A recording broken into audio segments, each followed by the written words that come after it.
Let's get into this conversation now. Haiti remains on the edge as gangs threaten a civil war if the Prime Minister Ariel Henry does not resign. They've reportedly taken control of the country's main airport, leaving the Prime Minister stranded in neighboring Puerto Rico. The latest round of violence comes after Henry visited Kenya in an effort to get a multinational security force to the Caribbean country.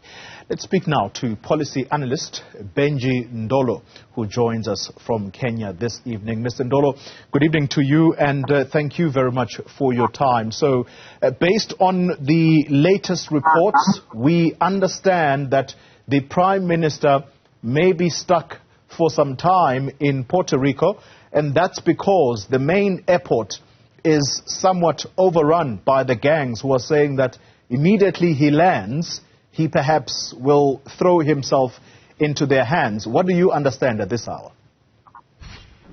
Thank you very much, Zoli, and warm greetings from Machakos, an hour outside of Nairobi, to all of the people in South Africa and all of your viewers across the continent and around the world. I first began to hear of Haiti when I lived in the United States some years back, and basically the nickname that they call Haiti is Hell on Earth, that it is one of the worst countries in the Western Hemisphere. Indeed, there's a lot of poverty, a lot of crime, therefore, a lot of corruption, a country that has a lot of potential, but that, for all intents and purposes, right now is a dysfunctional country. Yeah.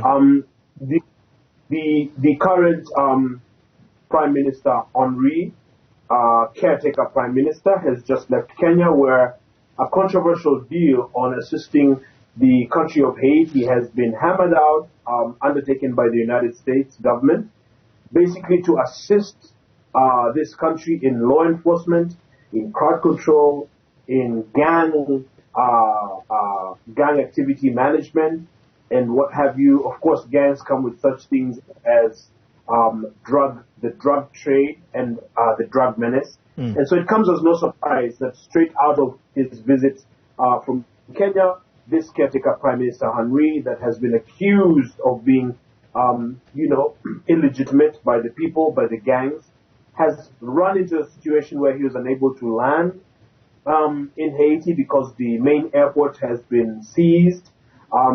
Gangs have taken control of Port-au-Prince, the capital city, including areas around the U.S. Embassy, and this just underscores the seriousness of the matter. Yeah. And as you rightly pointed out, Zoli, the caretaker Prime Minister had to land, initially tried to land in Venezuela, which also denied permission to his aeroplane, and eventually got permission to land in Puerto Rico. So a really disturbing situation there, and one that the Kenyan population as well have raised a lot of questions as well as a lot of doubts. Back to you.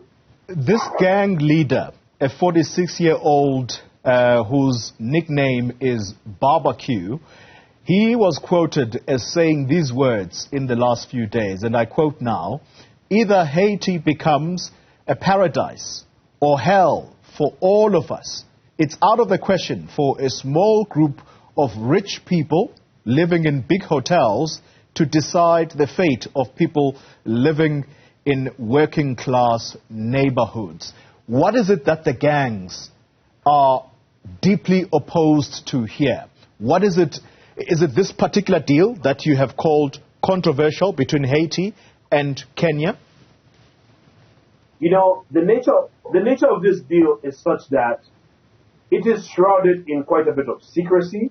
The Constitution of Kenya under Article 35 guarantees the right to information, that especially on public matters, you have to have, for instance, public participation prior to policy decisions being made.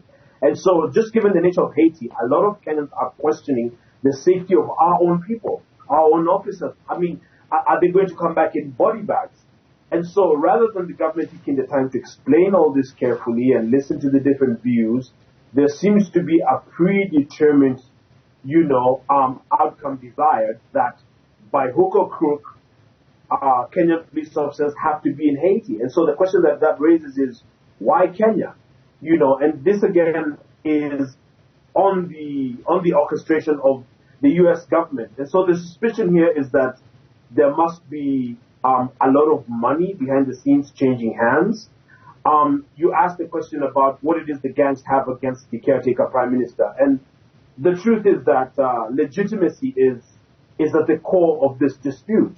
After the assassination of the then prime minister in 2019, you know, the cold-blooded assassination, then there was, you know, the issue of then how do you do elections, free and fair elections that bring to the fore a leader that is chosen and accepted by the people. And so there's a feeling that the person that is there is a fraud, that is a puppet. He has been installed by the powers that be. And as he rightfully says, the caretaker prime minister as well, Haiti cannot be, you know, a country of the few against the many, the few sponsored by rich and wealthy people living in hotels. But then, you know, that raises the question again of his own standing. Who exactly is he representing? And how come so many gangs are up against him? And so this is really bad for, I hate to even use the word democracy. It's embarrassing. It's terrible for governance. And I don't think you could find a better example than what is happening in the Congo today and Haiti today when it comes to just complete breakdown of law and order. You just wonder how this is going to be fixed. And I really doubt that the Kenya police would be the ones to actually fix this country. It is wrong to take the decision in this kind of way. Yeah. Final question to you, sir. President William Ruto of Kenya, how is he explaining and justifying this deal to ordinary Kenyans? You've already said that there is worry on the streets of Kenya that this could invite trouble for Kenyans. How is the president of Kenya justifying this, what you have called a controversial deal? The president of Kenya, William Ruto, is newly elected. I supported the president. The president has had a lot of challenges settling down into office. The president has not explained sufficiently to Kenyans. He also has a trust deficit with Kenyans. I'm only saying this because I'm an honest analyst. And so he has not explained this sufficiently. Suffice to say that what the president has done is just insisted that Kenya must lead, that Kenya must do this, that Kenya has friends in the United Nations, Kenya has friends in the United States. The president of the United States, Joe Biden, has extended a state invitation, a state visit to His Excellency William Ruto. I believe that's in the next 2 months.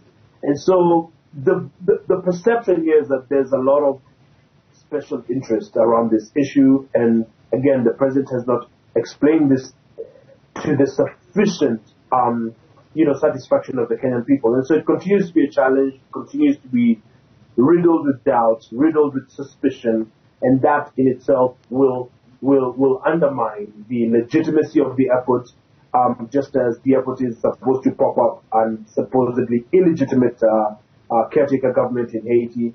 Times couldn't be worse. We really just hope for a different trajectory and for the best for the black people of Haiti.